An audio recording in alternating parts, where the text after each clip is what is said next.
Recording by Sargama Studio, Bodhgaya.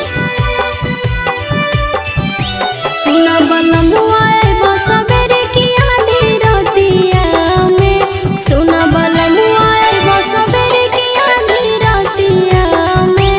गाड़ी फसल हवे धन कपसिया घाटिया में, गाड़ी फसल हवे धन कपसिया घाटिया में। लगा गेलल भाई कोनो तू सवतिया में, लगा गेलल भाई कोनो तू सवतिया में।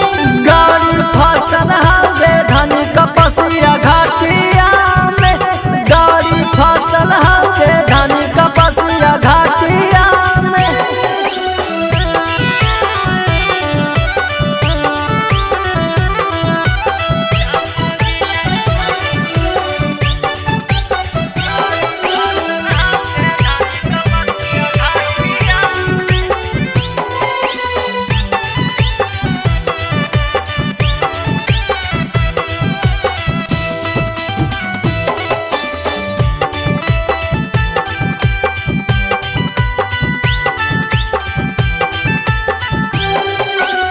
लागल हलो कमाएला खैला नहीं खाना जी, हम करियो ना बहाना जी, जल्दी घरे आना जी।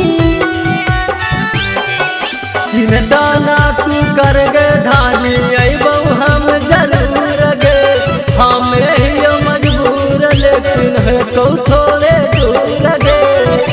हमरा होबो ना भरोसा तोहरा बतिया में, हमरा होबो ना भरोसा तोहरा बतिया में। गाड़ी फसल हवे धन कपसिया घाटिया में, गाड़ी फसल हवे धन कपसिया घाटिया में।